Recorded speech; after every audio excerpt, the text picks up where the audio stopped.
안녕하세요. 목돈연구소 박연미입니다. 미국 경제의 난기류를 보여주는 숫자가 늘고 있습니다. 해고 칼바람이 제조업으로 확산해서 빅테크 감원에 이어서 대표적인 제조업체 3M도 6천 명을 해고하겠다고 밝혔습니다. 그 사이에 미국 지역은행발 위기는 다시 불거지는 중입니다.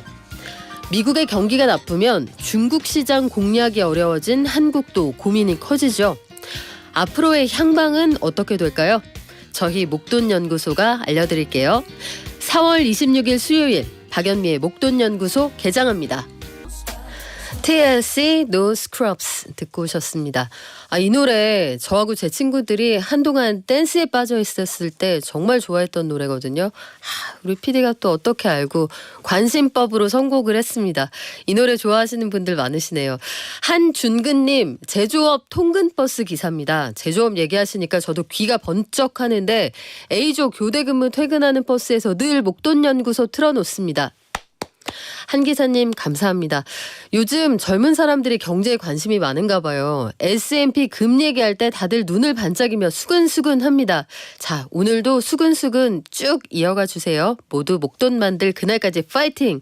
한중근 기사님 지금 커피 드실 시간이죠? 제가 느낌 빡 왔습니다. 저희는 매일 오전 11시부터 12시까지 목돈연구소에서 기다리는 박연미와 친구들이고요. 박연미의 목돈연구소 유튜브 시사교양 라디오 있죠?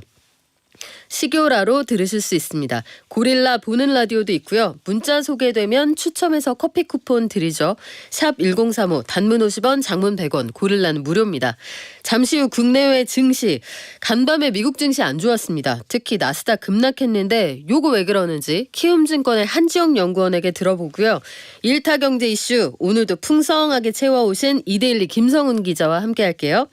이어서 부동산경제연구소 압구정에 50층짜리 초고층 재건축이 가능할 거냐 이거 구체화되고 있다고 합니다. 그리고 주간 아파트 동향까지 함께 알아볼게요. 부동산경제연구소 김인만 소장과 함께하겠습니다. 국내외 시황 알아보겠습니다. 키움증권의 한지영 연구원 연결돼 있죠? 안녕하세요. 네, 안녕하세요. 간밤 뉴욕 증시 왜 하락했어요? 은행권 위기 때문에 좀 하락한 것으로 보시면 될 것 같아요. 그래서 저희가 3월 달에 SVB 뱅크와 함께 그 은행권 위기의 중심에 있었던 퍼스트 리퍼블릭이 실적을 발표했는데 그 실적 발표상에서 예금이 생각보다 많이 감소했다는 소식이 퍼스트 리퍼블릭의 주가를 50% 폭락시키는 것을 만들어냈고 이러한 것들이 은행권 위기 아직 끝나려면 멀었다. 결국엔 경기 침체 오는 거 아니냐. 이러한 좀 불안감들 때문에 미국 증시가 하락세로 귀결이 됐다. 이렇게 이해하시면 될 것 같습니다. 네, 퍼스트 리퍼블릭 주가가 하룻밤 사이에 50% 가까이 급락을 했는데 은행권 위기 이거 시멘트 바르고 미봉이 된 거 아니었어요? 말 그대로 미봉만 됐기 때문에 이러한 사태가 다시 좀 일어났다라고 보시면 될 것 같아요.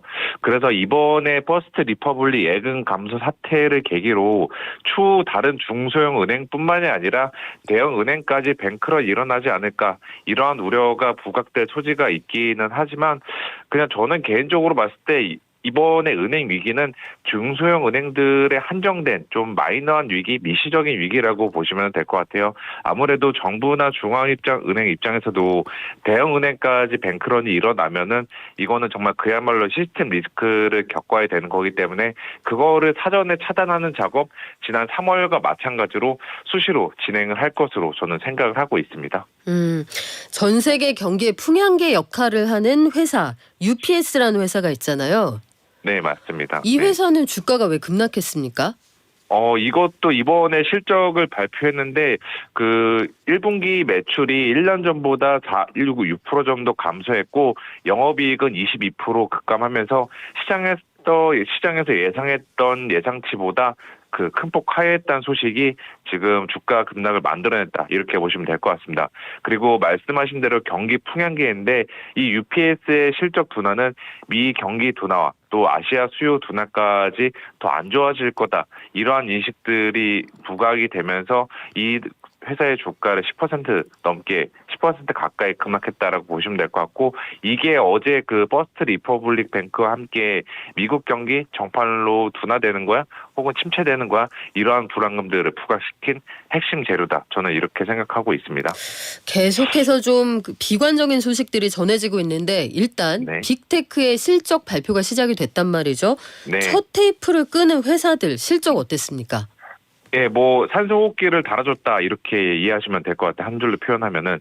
그래서 마이크로소프트랑 구글의 모회사 알파벳이 실적을 발표를 했는데 지금 둘 다 시장에서 예상했던 것보다 좋은 실적을 발표를 했고 또 많은 분들이 기대하고 있던 뭐 챗 GPT, AI 사업과 관련해서도 긍정적인 코멘트를 했다라는 게 그 시간의 주가에서 알파벳을 2% 넘게 급등하게 만들었고 마이크로소프트는 8%대 넘는 급등세를 보이면서 전체적으로 미국 지금 선물 시장이 반등을 하고 있는데 거기에 좀 기여를 하지 않았나 저는 이렇게 생각하고 있습니다.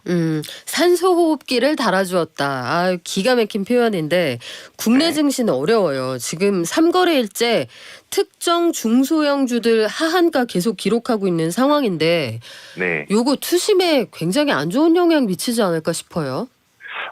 그 전체 증시에는 그렇게 큰 영향을 미치진 않을 것으로 생각하고 있어요. 이건 아무래도 시가총액이 작은 주들인 만큼 그냥 특정 중소형주들에 한해서 수급상의 변동성과 불확실성을 유발하는 존재다. 재료다 이렇게 보시면은 될 것 같습니다.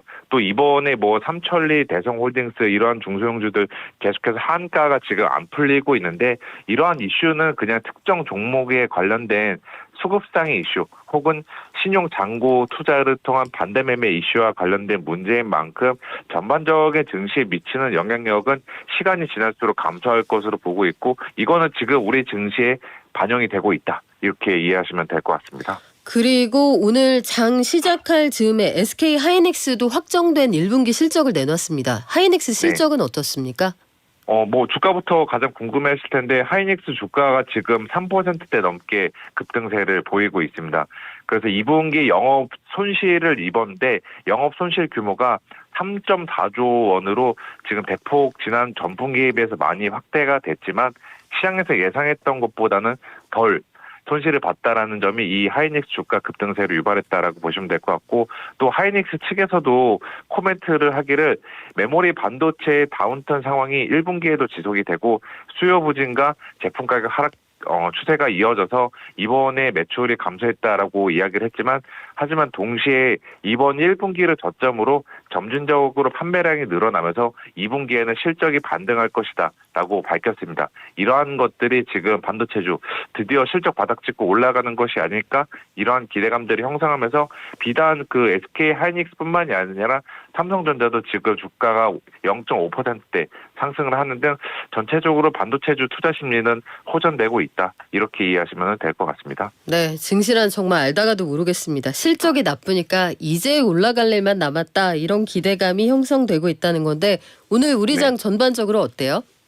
변동성이 지금 장 초반부터 굉장히 큰 상황인데요. 코스피랑 코스닥 모두 보합권 내에서 지금 매매 공방이 펼쳐지고 있다. 이렇게 보시면 될 것 같습니다. 특히나 코스닥 같은 경우는 장 시작했을 때 그 특정 종목 하한가 사태가 지속됨에 따라서 1% 가까운 급락세를 보였는데 지금은 낙폭을 회복하면서 지금 상승 전환을 다시 시도하고 있는 이러한 상태입니다. 네, 지금까지 키움증권의 한지영 연구원이었습니다. 고맙습니다. 네, 감사합니다.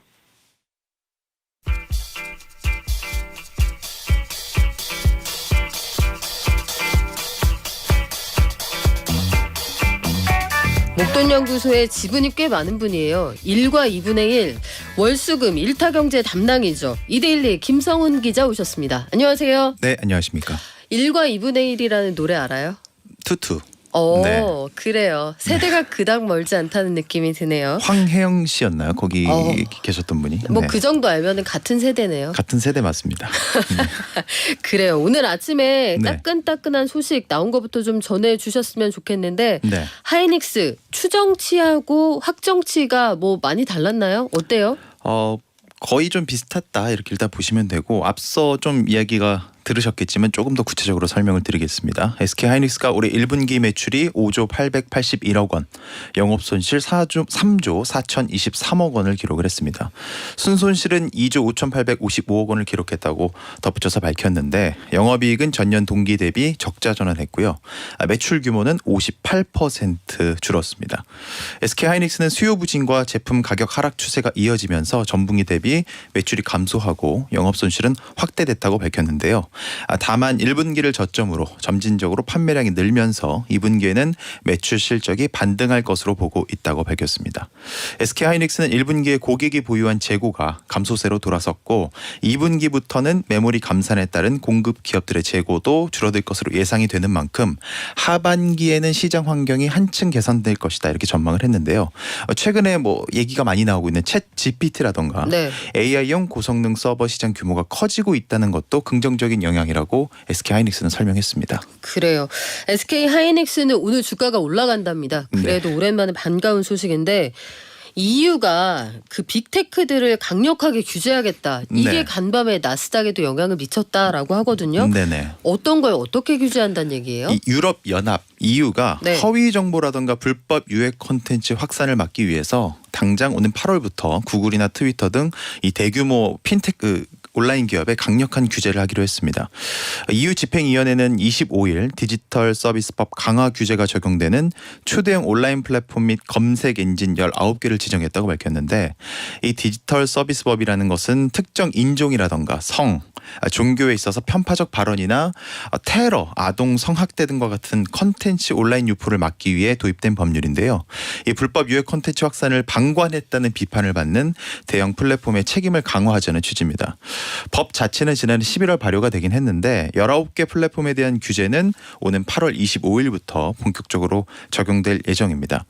19개 플랫폼에는 구글, 유튜브, 페이스북, 트위터, 인스타그램, 위키피디아, 틱톡 등 주요 온라인 플랫폼이 대부분 포함이 됐는데요. 이름 아는 거 다 들어갔네요. 거의 다 들어갔다고 네. 보시면 됩니다. EU에서 월 이용자가 4,500만 명 이상 되는 플랫폼은 거의 다 들어갔다고 보시면 되고 향후 이용자가 늘어날 경우에는 4-5개 플랫폼이 더 추가될 가능성도 있다. 이런 여지를 열어두기도 했습니다. 이 규제 강화에 따라서 초대형 플랫폼으로 지정된 업체들은 문제성 콘텐츠를 인지하며 신속하게 제거할 수 있도록 관련 시스템을 정비를 해야 되는데요. 최근 오남용 우려가 제기되고 있는 챗 GPT 등 AI 기반 정보 유통에 대한 책임도 부과하기로 했습니다. 허위 정보를 퍼뜨릴 위험이 있는 합성 영상이라던가 이미지 등 AI 기반 생성 정보는 노출 시 명확히 표시를 해야 된다. 이런 규정도 덧붙여졌고 앞선 규정들을 위반할 경우에는 매출의 최대 6%에 달하는 과징금을 부과할 것이다. 이게 EU 방침입니다. 매출이 어떤 거 기준에 6%예요? 전체 매출, 글로벌 매출 전 세계 매출의 네 6%? 맞습니다. 글로벌 매출이니까요. 와, 네. 네. 엄청난 금액이 되겠죠. 그러네요. EU 측은 앞으로 4개월 뒤에는 대형 플랫폼 및 검색 엔진들이 너무 방대해서 관리가 어렵다는 식의 행동은 할 수 없게 될 것이라면서 새 감독 체계가 더욱더 촘촘한 망을 구축해서 의무를 준수하지 않는 부분을 모두 잡아낼 것이라고 강력하게 얘기하기도 했습니다. 잘못되거나 혹은 테러를 조장하는 나쁜 정보들이 이게 네. 버즈량을 늘리면 어찌됐든 빅테크는 그동안 돈을 벌게 되는 구조 아니었느냐. 맞습니다. 책임을 져라 이런 얘기인데 요거 좀 면밀히 봐야겠네요. 압구정에 네. 재건축을 하는데 50층으로 지어요? 일단은 조금 그런 얘기가 좀 구체적으로 네. 좀 나왔는데요. 서울시가 25일입니다. 압구정 아파트지구 특별계획 2, 3구역 주민을 대상으로 설명회를 열고 이러한 내용이 담긴 신속통합계획 초안을 공개했는데요. 오늘입니다. 26일에는 압구정 4, 5구역 지역 주민을 대상으로 설명회를 열 예정이라고 하는데 이 신속통합계획이라는 것은 민간주도 개발에 공공이 정비계획 수립 초기 단계부터 각종 계획이라던가 절차를 지원하는 제도로 정비사업 기간을 대폭 줄일 수 있다는 게 장점으로 꼽혀왔습니다. 앞서 2020년 말에 압구정 2구역에서 5구역 주민들은 서울시에 신속통합계획 신청을 해서 현재 관련 절차를 밟고 있는데요. 이 기획안 초안을 보면은 재건축 구역 중에 압구정역과 가까운 일부 지역 용도가 제3종 일반 주거 지역에서 준주거 지역으로 상향이 됩니다. 이렇게 되면 용적률을 최대 200%에서 500%까지 적용을 받으면서 말씀하신 대로 50층 내외의 건축이 가능하다. 이런 시나리오가 나오는 겁니다. 이 멘트가 조금 흥미롭게 저는 들렸는데 네. 서울시가 50층 시뮬레이션 결과를 공유하면서 창의적 디자인을 반영할 경우에는 그 이상의 높이도 가능하다. 이런 설명을 좀 덧붙이기도 했는데요. 현재 3구역에서 70층 초고층 아파트를 추진 중인 상황에서 좀 어느 정도 조금 연결선이 있는 것 아니냐 이런 분석도 나오고 있습니다. 조합에서 70층까지 짓고 싶어요. 이렇게 얘기를 한다는 뜻이죠. 맞습니다. 네. 현재 좀 다른 구역들도 50층 이상, 최소 50층 이상 재건축을 목표로 진행을 하고 있기 때문에 서울시가 발표한 이 내용이 상당히 좀 긍정적으로 해석될 소지도 있습니다. 압구정 3구역 같은 경우에는 평균 용적률이 320%가 적용이 되는데 이렇게 되면 현재 4,065가구 수준의 재건축 규모가 5,810가구로 늘어나게 되고요. 압구정 2구역은 용적률 300%를 적용받아서 1,924가구에서 2,700가구 정도로 늘어날 전망이라고 합니다. 참고로 조금 설명을 드리면 압구정동에서 성수동까지 걸어서 이동할 수 있는 보행교도 이 재건축 사업 때 같이 이루어진다 이런 지금 전망이 나오고 있는데 여기에 드는 사업비는 기부 체납 방식으로 재건축 조합에서 확보할 예정이라고 합니다. 이 신속 통합계획 최종안은 추후 주민 공람 등을 거쳐서 확정될 예정이라고 하니까 향후 진행되는 방향 한번 좀 주의 깊게 보시면 좋을 것 같습니다. 네, 이거는 뭐 서울 시민 전체 공의가 좀 필요한 사안인 것 같고 재건축이라는 게 그렇습니다. 일반 분양 물량이 늘어나면 다른 사람들이 낸 돈으로 조합원의 집을 짓게 되는 그런 구조가 되거든요. 용적률 이슈가 그래서 나오는 건데 관련해서 여러 가지 이슈가 좀 있을 것도 같죠. 특혜 논란도 있을 수 있을 것 같고요. 요거 잠시 후에 부동산 연구소에서 좀 자세히 알아보겠습니다. 올해 들어서 비투하는 분들이 그렇게 많은가요? 네. 신용 잔고율이 늘어난다. 네. 이게 무슨 얘기입니까? 이 증권사에서 빚을 내서 투자하는 비투라는 용어는 사실 뭐 많이 보셨을 텐데 이 비투 거래 비중을 뜻하는 신용 잔고율이 10%를 웃도는 종목이 올해 들어서 거의 2배 넘게 늘어난 것으로 집계가 됐습니다. 한국거래소에 따르면 지난 24일 기준으로 코스피와 코스닥 시장에서 신용 잔고율이 10% 이상인 종목 수는 21개로 집계가 됐는데 지난해 말까지만 해도 9개였거든요. 거의 2배 넘게 늘어난 규모로 보시면 될 것 같습니다. 신용 잔고율이 5% 이상인 종목 수도 무려 269개에 달했는데요. 신용 잔고율에 대해서 조금 설명을 드리면 신용거래 매수량을 총 주식수로 나눈 값입니다. 어려워요. 네. 무슨 신용 뜻이에요? 잔고율이 높을수록 상장된 주식 가운데 신용으로 산 주식이 많다, 비율이 높다 이렇게 보시면 될 것 그러니까 내 같습니다. 돈 말고 네. 남의 돈 갖고 산 주식이 많다. 맞습니다. 꿔서 샀다. 꿔서 산 비율이 높다 네. 이렇게 보시면 될 것 같고 코스닥 종목 비중이 상대적으로 좀 높았는데 신용 잔고율 10% 이상 전체 종목 가운데 13개가 10% 신용 잔고율이 10%였고요. 5% 이상 전체 종목 중에서는 228개가 코스닥 종목이었습니다. 종목별로 좀 살펴보면 영풍재지의 신용 잔고율이 15.99%로 가장 높았고 요즘 얘기 좀 많이 나오고 있는 다올투자증권이라던가 네. 우리넷, 선광, 세방, 빅텍, 제주반도체가 좀 높은 순을 기록을 했습니다. 최근 신용거래가 해당 종목의 업황이라던가 성장성 등을 좀 감안해서 본질적 가치를 좀 고려를 해야 되는데 수급상 단기 시세 차익을 노리고 이루어지는 경우가 좀 많다는 지적이 나오고 있는데요. 신용 잔고율이 높은 종목은 수급 요인에 상당히 좀 민감하게 반응하기 때문에 주가 변동성이 클 수밖에 없습니다. 또 주가가 일정 수준 이하로 만약에 떨어지게 되면 자동으로 반대 매매가 실행이 돼서 투자자가 큰 손실을 볼 수 있기 때문에 이런 부분을 좀 주의하셔야 될 것 같고 금투협에 따르면 신용거래 융자 잔고가 지난해 말 16조 5천억 원 수준이었는데 24일 기준으로 20조 4,320억 원까지 불어났습니다.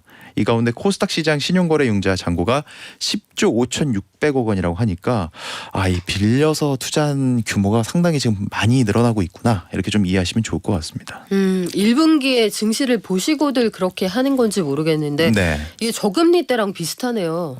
지금 2020년 거의 약간 그런 느낌이 좀 난다 이런 분석이 많이 나오고 있고 네. 이 비투라는 게 사실은 시장 열기랑도 어느 정도 좀 맞닿아 있는 부분도 있거든요. 투자하고 싶어 하시는 수요가 많아야 또 빚을 내서 투자도 하시는 거니까요. 다만 증권가에서는 우려의 목소리가 없는 것은 아닙니다. 비트로 증시 유입됐던 매수 흐름이 갑자기 딱 끊긴다던가 네. 만약에 뭐 손해를 보는 만약에 비율이 늘어나게 된다면 시장이 예상하지 못한 장기간의 숨고르기에도 돌입할 가능성도 있다 이런 우려도 있기 때문에 좀 신중하게 요즘 좀 선택하셔야 되는 시기가 아닐까 싶습니다. 네, 증권사들도 뒤늦게 이제 신용거래 좀 못하게 하겠다라거나 아니면 특정 종목 관련해서는 증거금을 100%까지 넣어야 그래야 거래하게 해주겠다라고 하는데 요즘 주의하셔야 됩니다. 비투하시면 마음이 조급해지잖아요. 그럼요. 금리가 네. 비싸니까 빨리 수익을 내야 할 것 같은 그런 마음에 그릇된 선택을 하실 수도 있다는 거 꼭 주의하시기 바라고요.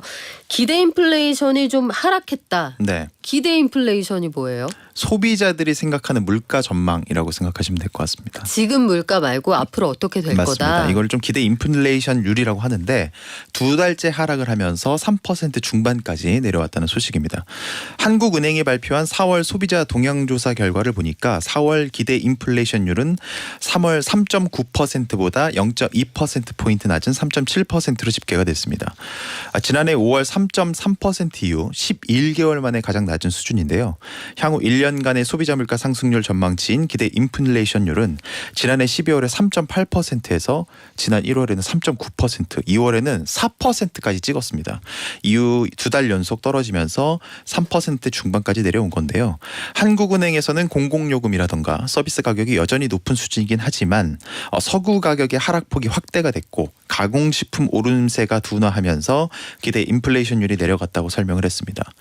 4월 전체 소비자 심리지수 CCSI라고 하더라고요. 이 소비자 심리지수는 95.1로 3월보다 3.1%포인트 상승했습니다. 지난해 6월 96.7 이후 10개월 만에 가장 높은 수치인데 소비자 심리지수 개선 배경에 대해서 하는 측은 네. 경기를 좋게 보는 측면도 있지만 물가 상승폭이 둔화되면서 지수가 안정되고 있다고 설명을 했습니다. 이 소비자 심리지수에 대해서 조금 설명을 드리면 100보다 높으면 장기 평균과 비교해 소비 심리가 좀 낙관적이다 이렇게 보시는 경향에 맞고 100을 밑돌면 좀 비관적이라는 뜻입니다. 바꿔 얘기하면 아직까지 100은 넘지 못한 수준이니까 조금씩 나아지고는 있지만 여전히 좀 비관적이라는 평가는 아직까지는 전환하지 못했다. 여전히 시원치 않다. 맞습니다. 여전히 시원치 않은데 네. 그나마 물가가 떨어지는 것 같다는 느낌이 맞습니다. 조금 올려주고 있다. 네네. 알겠습니다. GM이 대규모 리콜 사태를 빚었던 볼트 EV 네. 이 차를 이제 안 만들 건가요? 맞습니다. 월스트리트 저널이 현지 시각으로 25일 GM이 올해 말부터 볼트 EV의 생산을 중단하겠다는 계획을 발표했다는 보도를 했는데요. GM은 올해 하반기쯤에 새로운 배터리 기술을 기반으로 한 새 전기차를 출시할 예정으로 현재까지 알려졌었습니다. 현재 GM은 고가 모델인 GMC 허머 EV와 캐딜락 EV에 신세대 배터리를 장착해 생산하고 있었는데요. 볼트 EV는 지난 2016년 출시된 GM의 대표 전기차 모델로 미국에서 가장 경제적인 전기차로 꼽혀왔었습니다. 한때는 테슬라 모델 3의 대항마가 될 것이다라는 기대감도 있었는데 실제 판매는 목표치에는 못 미쳤었습니다. 특히 지난 2021년 초부터 미국에서 잇따라 배터리 결함 문제가 발생을 하면서 화재 사건까지도 또 잇따랐었거든요. 이것이 좀 부정적인 영향을 준 것은 아니냐라는 분석도 나오고 있습니다. GM은 화재 사고 당시 두 차례에 걸쳐서 총 14만 대 넘는 볼트 EV 리콜을 했었고 2021년 9월에는 생산을 중단했다가 지난해 4월 생산을 재개까지 했었는데 또 이런 또 불미스러운 일이 일어나면서 결국 단종까지 결정하게 됐습니다. 네, 배터리 결함 여부에 대해서는 배터리 제조사와 여전히 논란이 있는 상황입니다. 이건 조사가 좀 끝나봐야 알 수 있을 것 같고 대기업의 네. 순서 네. 그러니까 대기업 집단에 들어가고 나가고 이것도 2차 전지가 결정했다 이런 얘기가 있던데 네. 새로운 회사가 여기 포함이 됐습니까? 네. 어떻게 보면 좀 예상하시는 분들도 계시겠지만 에코프로가 대기업 집단에 일단 포함이 됐다. 대기업이면 대기업이지 대기업 집단은 뭐예요? 대기업 집단이라는 게 어느 정도의 네. 좀 기준을 넘겨야 되는데 5조 원이 지금 현재는 딱 기준선으로 정해져 있습니다. 근데 현재 에코프로가 자산이 6조 9,350억 원을 기록하면서 대기업 집단에 포함이 됐다는 소식을 좀 가지고 왔고 올해 에코프로 말고도 대기업 집단에 새로 지정된 곳이 LX, 고려 HC, 글로벌 세아, DN, 한솔 등 8곳이 있습니다. 한편 자산 10조 원 이상인 상호 출자 제한 집단은 48개로 집계가 됐는데 쿠팡이 새로 합류를 했고요. 코인 거래소인 업비트를 운영하는 두 나무는 빠졌습니다. 미국 국적인 김범석 쿠팡 이사회 의장은 올해도 동일인 지정은 피했지만 대신 법인이 동일인으로 지정이 됐고요.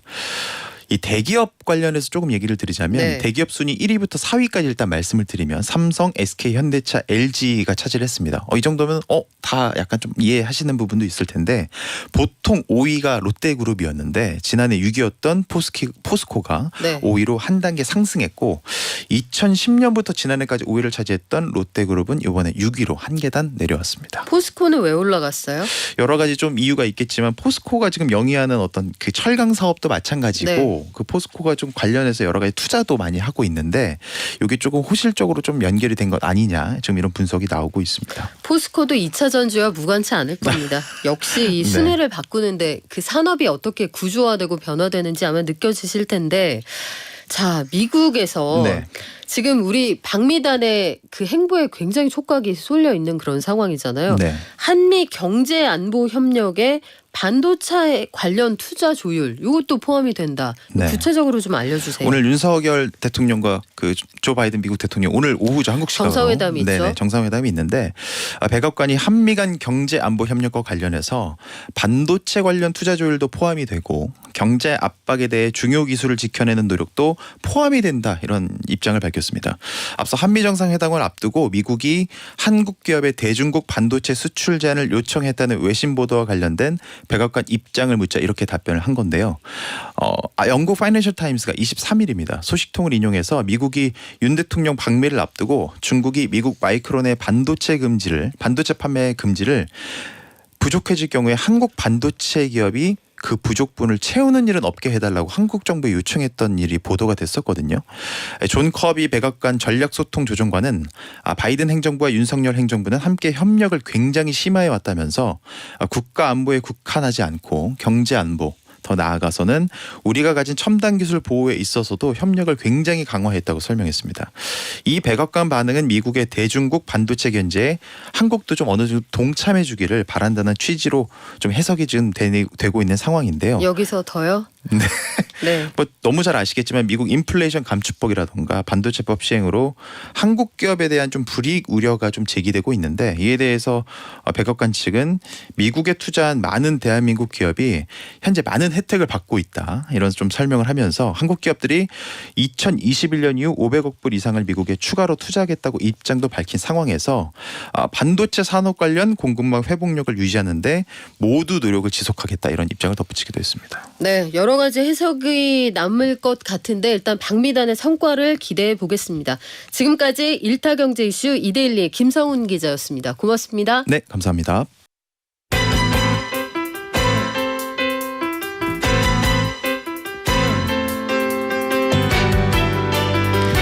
가까운 부동산들을 좀 돌아봤더니요. 요즘에 사라졌던 이사차가 그래도 한두 대씩 보인다. 이런 분들이 좀 늘어나는 것 같아요. 거래가 약간 살아나면서 실거래 가격 지수도 반등하는 거 아니냐 이런 얘기도 있습니다. 하지만 내가 체감하기에 우리 동네는 한 대도 없는데 이런 분들도 계시겠죠. 압구정 재건축부터 부동산 시장의 향후 전망까지 부동산 경제연구소 김인만 소장과 함께 샅샅이 낱낱이 짚어보겠습니다. 안녕하세요. 안녕하세요. 소장님, 압구정에 네. 50층짜리 초고층 아파트가 들어서고 네. 심지어 조합은 70층으로 짓겠다라고 한다는데 네. 이거 진짜 이렇게 돼요? 왜 안 나오나 싶었습니다. 저는 한번 나올 것 같아. 왜요? 한강 르네상스 시즌 2 저는 반드시 하리라고 생각을 했는데요. 사실 시즌 2라고 이야기는 안 했는데 사실 이게 시즌 2죠. 압구정 건드렸는데 뭐 과거하고 저는 비슷한 것 같습니다. 지금 나온 내용들 보면 이제 신속 통합 기획이라는 게 조금 과거와 다른 점이고요.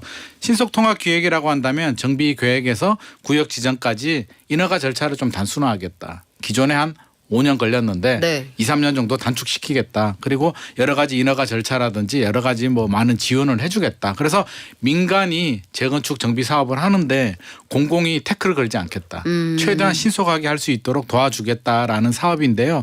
뭐 여의도도 지금 하고 있고요. 네. 압구정 같은 경우는 1에서 6구역까지 있는데 2구역에서 5구역이 신속통합계획으로 지정이 됐습니다. 그래서 하고는 있는데 여러 가지 이야기들이 나오죠. 뭐 50층으로 한다. 뭐 70층까지도 해줄 수 있다. 뭐 디자인이 창의적 디자인을 하면 뭐 인센티브를 주겠다라고 하는데 디자인 요소를 굉장히 강조하기 때문에 아마 압구정도 그런 식으로 특화된 설계를 적용을 하면 용적률 인센티브를 주지 않을까 하는 생각이 드는데요. 중요한 건 시간은 굉장히 오래 걸릴 거다. 시간이 오래 걸릴 거다. 아무리 신속통합 기획이라도요. 우리가 정확히 알아야 되는 게 신속통합 기획이 만능 열쇠가 아니거든요. 조합 정비 사업 진행을 함에 있어서 대부분 태클이 걸리고요. 사업 기간이 늦어지는 건 조합 내부에 뭐 소송이 걸리거나 시공사와의 분쟁.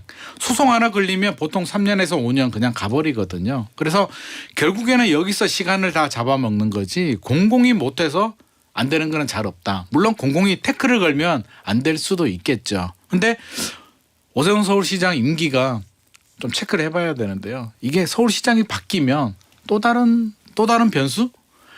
한강 르네상스 할 때 네.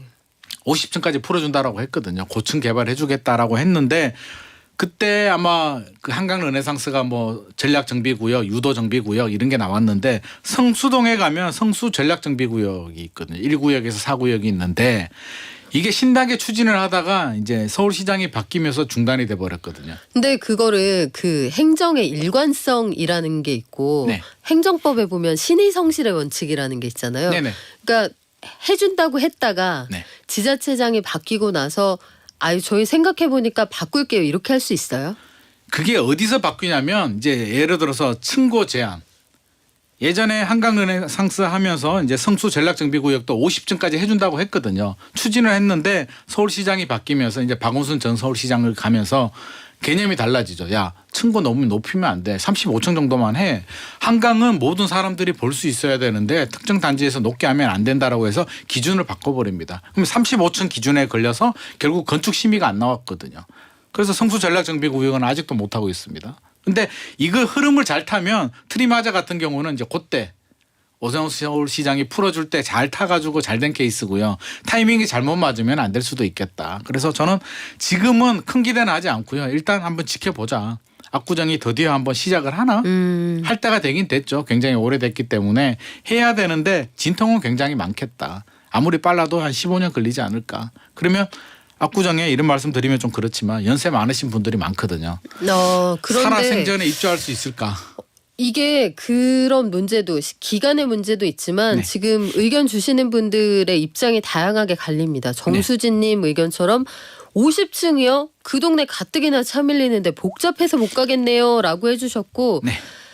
층고가 굉장히 높이 그러니까 층수가 굉장히 올라간다는 건 그 동네 인프라가 그만큼 확충돼야 한다는 뜻이잖아요. 네네. 말씀해 주신 것처럼 공중권, 조망권 여기에 대한 이슈도 있을 테고 이게 문제가 되는 게 이제 네. 층고도 올리고 용적률도 올려줘야 되는데 역세권 주변에 준주거 3종을 준주거로 바꾼다고 하지만 모든 지역을 다 바꾸는 건 아니거든요. 층고가 올라가게 되면 결국 용적률도 올려주고 층고도 올라가면 주거의 질이 떨어집니다. 학교 어떡하고 도로 어떡하고 기존에 압구정 주변에 사시는 분들은 그 불편함을 또 감수해야 되고요. 압구정 아파트 주민들도 너무 높이 짓는 거는 반대할 겁니다. 주거의 질이 떨어지거든요. 우리 부자 동네 부자 아파트가 돼야 되는데 용적률이 500% 이렇게 가버리게 되면 그 아파트 가치 내재 가치 없어집니다. 글쎄요, 뭐 조합원들의 의견은 의견대로 있을 테고 용적률을 올린다는 게 결국 일반 분양분에서 다른 맞습니다. 분들의 건축비를 가지고 조합원들의 집을 맞습니다. 짓는다 이런 얘기가 되기 때문에 네네. 이거는 사회적으로 굉장히 논의를 좀 거쳐야 하는 문제가 아닐까 싶기도 합니다. 논의도 되고요. 진행 과정에서도 여러 가지 진통이 있을 겁니다. 네, 앞으로의 진행 과정 좀 지켜보시죠. 저희가 네. 업데이트하면서 이야기해 드리겠습니다. 저 소장님이 부동산에 다녀오시잖아요. 네네. 항상 네. 오시기 전에 네. 공인중개사들이 요즘 집값 전망 좀 나아진다 이런 말씀들을 하십니까? 이게 한 3월 중순까지만 하더라도 그런 의견을 많이 주셨는데요. 네. 4월 넘어가면서 이거 조금 더 3월보다는 좀 안 좋다라는 말씀을 많이 하세요. 그래서 실제로 KB에서 이런 공인중개사들 의견을 반영한 매매 가격 전망 지수라는 걸 발표를 하거든요. 전국 공인중개사 협회 그 중개업소 6천 곳 정도 조사를 해가지고요. 3개월 내에 아파트값 전망 어떻게 되느냐, 오를 거냐 내릴 거냐를 조사를 하는데 4월 결과가 나왔는데요. 83.1로 나왔습니다. 이게 100이 넘어가면 상승으로 전망을 하고요. 100 미만이면 하락으로 전망을 하는데 83.1이면 하락은 하락입니다. 하락인데 지난달이 78, 3월이 78이어서 3월보다는 중개사들이 조금 심리적인 개선이 됐다. 작년 6월이 78이었으니까 작년보다도 좀 좋아졌다. 하지만 여전히 하락이고요. 지역마다 편차가 많습니다. 전국 6천 곳을 하다 보니까 이렇게 편차가 있는 거고요. 지역마다 여러 가지 있기 때문에 이것만 가지고 이게 뭐 부동산 시장이 좋아졌다 이렇게 드리기는 좀 어렵지 않나 싶습니다. 아, 그러니까요. 되게 헷갈리는 게 부동산 시장 분위기를 보면 네. 내가 가본 데에서는 요즘 좀 올라갑니다. 아, 맞습니다. 거래 좀 됩니다. 이런 데가 있고 네. 아닌데 우리 동네에서는 계약이 한 건도 없다고 하던데 이런 분들도 계시단 말이에요. 맞습니다. 그럼 누가 맞는 거예요? 사실은 뭐 양쪽이 다 맞을 수도 있고요. 네. 자기 지역 동네가 우선이니까 어디 방문을 하느냐, 상계동을 가느냐, 잠실을 가느냐, 서초동을 가느냐에 따라서 다른 부분이어서 사실은 그런 점을 우리는 충분히 감안을 해서 판단을 해야 되고요. KB에서 6천 곳 조사한 건 전체 평균입니다. 제가 지난번에도 말씀드렸지만 우리 평균 점수가 높다고 해서 내성적이 높은 건 아니거든요. 그러니까 평균은 평균이다. 내가 관심이 있고 내가 살고 있는 지역은 별도로 모니터링을 해야 된다. 라는 말씀 꼭 드리고 싶습니다. 우리 동네 사정은 우리 동네에서 직접 체크를 해봐야 된다. 그럼요. 그러면 주간 아파트 동향 동네별로 우리 한번 볼까요? 네네. 주간 아파트 동향을 보면 뭐 지난주하고 비슷합니다. 이게 계속 하락폭은 축소하고 있는데요. 하락은 하락인데 하락폭은 축소하고 있습니다. 전국 매매 가격은 지난달 마이너스 0.17에서 마이너스 0.13으로 하락폭이 축소가 됐고요. 전세는 마이너스 0.24에서 마이너스 0.20인데 서울 수도권 지방 다 비슷합니다. 다 비슷하고 유일하게 제가 볼 때는 상승이라고 한다면 광역시 중에서 세종시만 지금 상승이고요. 나머지 지역들은 다 하락입니다. 176개 지역 중에서 상승 지역은 10개에서 17개로 늘어났고요. 하락은 164개에서 157개로 줄어들었는데 뭐 당분간 이런 흐름 계속 이어질 것 같고요. 저는 금리가 좀 중요하지 않을까. 지금 2개월 연속 동결을 했는데 금리 올리느냐 내리느냐. 동결이면 이런 분위기로 갈 것 같고요. 네. 내리느냐 올리느냐에 따라서 한 번 더 변동이 있을 것 같습니다. 국내에서 네. 국내에서 추가로 올릴 수 있을까요, 금리?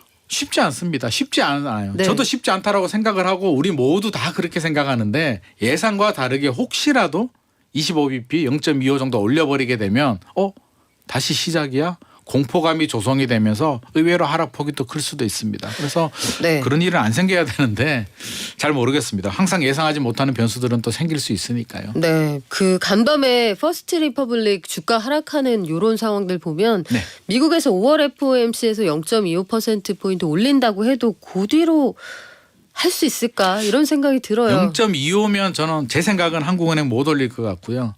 혹시라도 0.25가 연속해서 계속 오른다라고 하면 한미 기준금리 격차가 2%포인트 이상 벌어지게 되면 이거 한국은행도 쉽지 않지 않을까. 저는 한미 모두 이제 사실상 금리 인상 기조는 끝났다 이렇게 보는 쪽인데 제발 좀 그랬으면 좋을 것 같습니다. 그래요. 반년 안에 판가름이 날 거고 우리가 그때 맞습니다. 좀 우리 커피 내기 했잖아요. 그렇죠. 커피 내기 했죠. 제가 지기를 간절히 바랍니다. 그래요. 네. 김인만 소장님이 근데 이게 또 경기가 나빠서 못 올리게 된다 이렇게 되면 얘기가 달라지니까 네.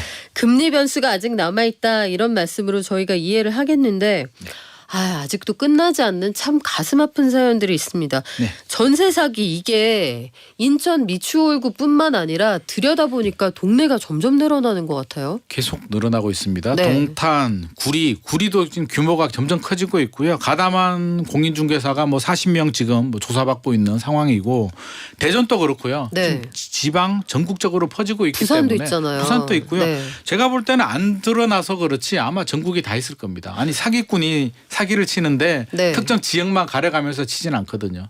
전세 가율이 높은 지역들은 다 들어갔을 겁니다. 집값이 추세적으로 하락하고 있으면 이런 상황이 점점 더 확산될 수도 있는 거죠. 그렇죠. 집값과 전세 가격. 전세 가격이 올라가주면 또 표시가 안 나잖아요. 근데 전세 가격이 저는 올해 안에는 쉽게 반등하기는 어려울 것으로 보이기 때문에 그리고 이게 언제 많이 터졌냐면 우리 왜 2+2 계약갱신 청구할 때 좀 왜곡이 됐잖아요. 야 지금 안 올리면 4년 동안 못 올려. 라고 해서 막 줄 서서 전세 계약하고 막 왜곡이 되고 물건이 없다 보니까 세입자들 마음이 급하죠. 아무거나 막 계약을 해야 되기 때문에 그 허점을 사기꾼들이 노린 거 아닌가. 그러면 2021년 말까지 올랐거든요. 그러면 2년 계약으로 본다면 올해 말까지는 계속 터질 가능성이 굉장히 높습니다. 그래서 전세 사기 관련해서 피해자를 구제하기 위한 특별법을 제정하겠다. 네. 굉장히 빠르게 속도를 내고 있는 상황입니다. 내용이 어떻습니까? 내용은 제가 정리를 하면 이제 크게 두 가지인데요. 자, 사기 피해자들이 있습니다. 그러면 그 집을 낙찰 받을래? 낙찰 받고 싶어? 그냥 너 집으로 그냥 해. 이 기회에. 그걸 원하시는 분들한테는 우선 매수권을 줍니다. 우선해서 다른 사람이 낙찰 받을 수도 있잖아요. 우선 매수권이 현재 법으로는 공유자한테만 이제 제공이 되거든요. 저하고 이제 박 앵커님하고 이제 네. 공동 투자를 합니다. 2분의 1씩. 근데 제가 잘못해서 경매 넘어간 거예요. 억울하시잖아요. 억울하죠. 아니 뭐야 저 기님만이 믿고 했다가 이게 뭐야 네. 라고 할 수도 있잖아요. 그러면 제3자가 예를 들어서 낙찰을 받으면 그 가격에 먼저 우선권을 주는 거죠. 억울하니까 낙찰 받을래요 이 가격에? 네, 내가 할게요. 그러면 우선 매수권을 주는데 이 공유자한테 주는 우선 매수권을 세입자한테도 주겠다. 피해 받으신 분들한테 주는데 돈이 없잖아요. 선순위권자들한테 또 줘야 되거든요. 변제를 해야 되기 때문에 저리 대출해 주겠다. 그리고 니들 피해 봤으니까 세금으로 취득세, 재산세 감면해 주겠다라는 내용을 담고 있고요. 또 싫은 분들 있죠. 그렇죠. 아, 나는 사기당한 집에 내가 왜 그걸 사야 돼. 그리고 현실적으로 대출을 추가로 받아야 되는 거잖아요. 그렇죠. 아무리 네. 저리라도 대출 이자를 그렇죠. 내야 되니까 싫다라고 하시는 분들에 대해서는 이분들이 쫓겨날 수도 있잖아요. 낙찰 받은 분이 전세금을 올려달라고 하든지 아니면 나가라고 하든지 할 수도 있기 때문에 LH가 우선 매수권을 활용을 해서 LH가 집주인이 되고요. 쫓겨나지 않게 해줄게. 임대 아파트처럼 살게 해줄게라는 내용이 이번 특별법 내용입니다. 네, 거주권을 보장한다. 네네. 물론 관련해서 이슈도 있습니다. 그래서 취약계층 좀 더 먼저 임대주택에 줄 서서 번호표 뽑고 기다렸던 분들이 M1 피해를 입게 된다. 이런 그럼요. 주장도 있어서 그럴 수도 있죠. 현장에서 여러 가지 좀 우리가 들여다봐야 할 게 많은데 피해자들 입장에서는 이러나 저러나 전세금을 돌려받기는 요원하잖아요. 그러니까 못 받죠. 전세금 관련 내용은 없습니까? 정부에서 지금 국토부에서는 지금 선을 긋고 있어요. 우리가 우리 세금으로 예산으로 직접 피해 구제는 못 해주겠다. 다른 사기 범죄와의 형평성이 있으니까. 형평성이 있고 이게 끝도 없이 늘어나거든요. 네. 그러면 반대로 지금 피해자들은 요구하는 게 그겁니다. 이 전세 채권에 대해서 국가가 먼저 매입을 해달라. 우리 돈을 주고 그 사기 건축 사기왕한테 구상권을 청구하든 압류를 하든 해서 그쪽에서 정부에서 받아라. 우리 개인이 받기는 너무 힘들다라는 요구를 하는데요. 뭐 충분히 이해를 합니다. 피해자들 마음도 충분히 이해를 하고요. 정부 입장에서는 이제 그렇게 해주게 되면 또 보이스피싱 당하신 분들. 수많은 사기 피해자들을 그분들은 또 어떻게 구제하느냐의 문제에 또 있기 때문에 아마 쉽게 결정은 못 내는 것 같고요. 제가 볼 때는 답이 쉽게 나올 것 같지는 않습니다. 이 부분에 대해서는. 그래서 피해가 불가피한 거는 맞는 것 같습니다. 어차피 내 전세금 현재 법으로는 못 네. 지키고요. 선순위 건저당권자들이 있다면 거의 못 받기 때문에 최우선 변제금이라도 저는 좀 상향 조정해서 좀 받게 해주는 게 어떨까 하는 생각도 합니다. 그래요. 이게 참 형평성, 법의 원칙 이런 것들을 생각하는 그런 입장하고 네네. 피해자들의 딱한 사정을 고려해달라는 주장하고 엇갈리는 상황인데 김혜원님 저는 지금 월세인데 월세 보증금도 못 받고 있어요. 너무 힘들어요. 이게 무슨 상황일까요? 월세 보증금이 네. 얼마인지는 모르겠는데 어지간하면 최우선 변제될 거거든요. 물론 주인이 안 돌려주면 우리 전세제도 이게 네. 허점입니다. 전세제도가 그냥 계약서 한 장 믿고 집주인한테 그냥 대출해 주는 거잖아요. 그쵸. 이자는 세입자가 내고 집주인이 안 돌려주면 어떻게 하지? 안 돌려주면 우리 어떻게 할까요? 친구한테 돈 빌려줬는데 안 갚으면. 아니 그 집을 빌려주는 집주인들 정보를 네. 좀 더 우리가 투명하게 낱낱이 알 수 있는 그런 제도는 없어요? 이게 개인정보 보호하고 또 맞물리거든요. 아니 계약 관계에서는 알려줘야 되는 거 아닌가요? 알려줘야 되죠. 네. 저는 알려줘야 된다라고 보고요. 알려줘도 이게 또 중개사들이 가담을 한단 말이에요.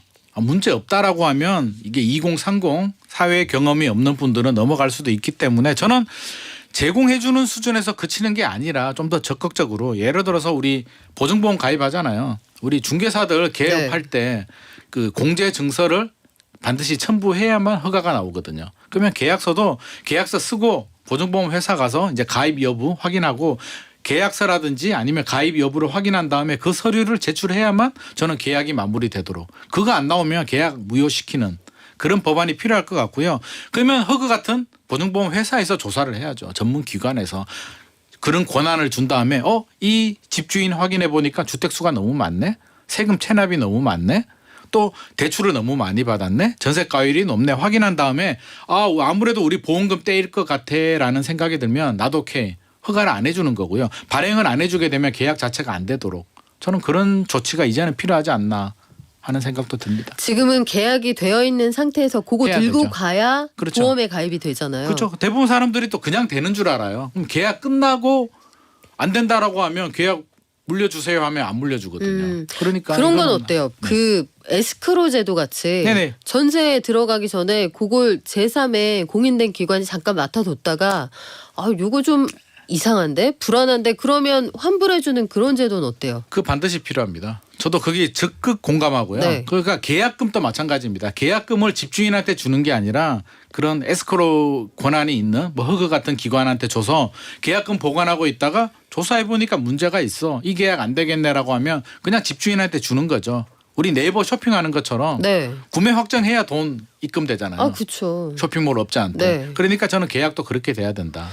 여러 가지 더 나가면 저는 네. 우리 계약금 또 왜 100%를 주인이 다 가지고 가서 사용을 해야 될까? 계약금 네. 그러면 이게 다주택자들 임대 사업자 같은 경우는 한 30% 정도는 좀 예치를 했으면 좋겠다. 어떤 기관에 은행도 우리 예금 가지고 지급 준비율 제도 있잖아요. 다 안 쓰잖아요. 그러면 전세금 또 몇 채 이상 되시는 임대 사업자들은 30% 정도는 예치하고 이자만 받아라. 나중에 경매 넘어가서 사고 생기면 세입자들 그 돈이라도 받아가게. 그러면 집주인 입장에서는 전세를 놓을 유인이 줄어들겠네요. 줄어들죠. 그래서 저는 네. 전세 가지고 갭 투자하고 이런 부분도 능력 되는 사람이 임대 사업을 해야 되고요. 전세 가지고 이런 사실 저는 임대 사업은 월세 받는 목적으로 하는 게 맞지. 돈 있는 사람들이 자금력이 되는 사람이 해야지. 자기 자본 없으면서 갭 투자해 가지고 그걸 임대 사업이라고 하는 것 자체가 그건 제대로 된 임대 사업은 아니라고 생각합니다. 이러나 저러나 전세의 월세화가 굉장히 빠르게 진행될 거라는 데만큼은 이견이 없는 상황 진행이 같아요. 되고 있고요. 네. 이미 되고 있습니다. 다수의 지금 뉴스들이 많이 나오잖아요. 전세 위험해. 전세, 오피스텔, 빌라, 전세 안 들어가 하시는 분들이 꽤 많아요. 네. 그러면 멀쩡한 정상적인 전세 물건도 지금 세입자를 못 구하거든요.